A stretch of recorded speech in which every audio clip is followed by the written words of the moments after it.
Paano i-recover ang kalapating galing sa matinding karera at paano ibalik sa dating kondisyon? Dennis Reyes, Yolsi Pigeon TV. Mga kalapatids, isa ito sa pinakamahalagang sikreto sa karera ng kalapati na madalas hindi napapansin ng marami. Hindi lang sapat na makauwi ang kalapati mula sa matinding karera. Ang tunay na laban ay kung paano mo siya marirecover ng tama para maibalik sa dating lakas, sigla at kondisyon.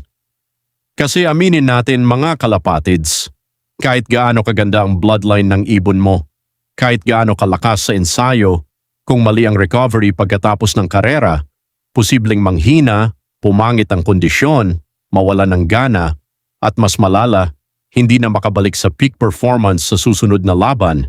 Kaya sa video na ito, pag-uusapan natin ang step-by-step na tamang recovery ng kalapating galing sa matinding karera para mas mabilis siyang makabawi at makabalik sa kondisyon. Unang-una, pagdating ng kalapati galing karera, pahingain muna. Huwag agad hawak-hawakan ng matagal, huwag muna istorbohin, at huwag biglain sa kung ano-anong ginagawa. Ang kalapati na galing sa malayuang liparan ay sobrang pagod, stressed at posibleng dehydrated. Kaya ang pinakaunang kailangan niya ay pahinga, katahimikan at tamang pag-aalaga. Pangalawa, bigyan agad ng malinis na tubig na may electrolytes. Napakahalaga nito dahil sa matinding lipad, maraming fluids at minerals ang nawawala sa katawan ng kalapati. Kapag hindi agad napalitan, babagal ang recovery at mas mahihirapan ang ibon na makabalik sa normal na kondisyon. Kaya sa unang araw, hydration ang isa sa pinakamahalaga. Pangatlo, huwag agad damihan ang pagkain. Ito ang isang pagkakamaling madalas gawin ng iba. Dahil naaawa tayo sa pagod ng ibon, minsan gusto agad nating busugin, pero hindi dapat ganun. Sa umpisa, light mix muna at dahan-dahan lang para hindi mabigla ang tiyan at digestive system ng kalapati. Unti-unti lang ang pagbalik sa normal na pagkain habang bumabalik ang lakas niya. Ngayon, pag-usapan natin ang recovery program sa unang 3 araw. Sa araw 1, focus muna tayo sa electrolytes at vitamin C. Ito ang tutulong para mapalitan ang nawalang fluids, maibsan ang stress, at masuportahan ang resistensya ng ibon. Sa araw 2, pwede naman ang probiotics at B-complex.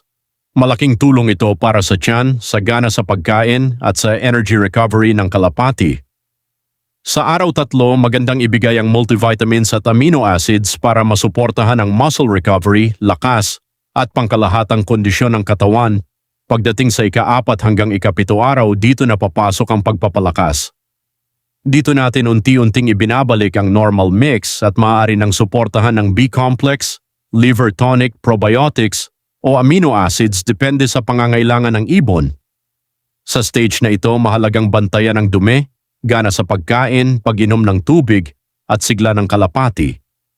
Kapag nakikita mong masigla na ulit, maayos ang dumi at maganda na ang kilos niya, saka natin sisimula ng magaang pagpapalipad. Mga 10 hanggang 15 minuto muna, huwag agad mahaba. Tandaan, unti-unti lang ang training para hindi mapuwersa ang katawan. Habang tumatagal at habang gumaganda ang kondisyon, saka dahan-dahang dagdagan ang oras ng lipad. Sa loob ng 2 hanggang 3 linggo, ang goal natin ay maibalik ang kalapati sa dating kondisyon. Sa panahong ito, siguraduhin ang dekalidad na pagkain, tamang supplements, malinis na kulungan, sapat na ventilasyon, at iwas stress na kapaligiran. Obserbahan palagi kung may gana ba siyang kumain, maganda ba ang dumi, alerto ba ang mata, at bumabalik ba ang sigla sa paglipad.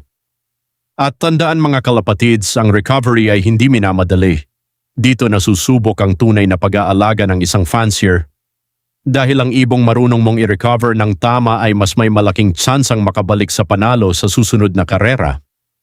Mga kalapatids, kung nakatulong ang video na ito, paki-like, follow at share nyo na ang Dennis Reyes FB page at mag-subscribe na rin sa Yolsi Pigeon TV para sa mas marami pang tips tungkol sa bloodlines, training, gamot at tamang pag-aalaga ng ating mga alagang kalapati. Ako si Dennis Reyes ng Yolsi Pigeon TV. Maraming salamat mga kalapatids at see you sa susunod nating Pigeon Tips.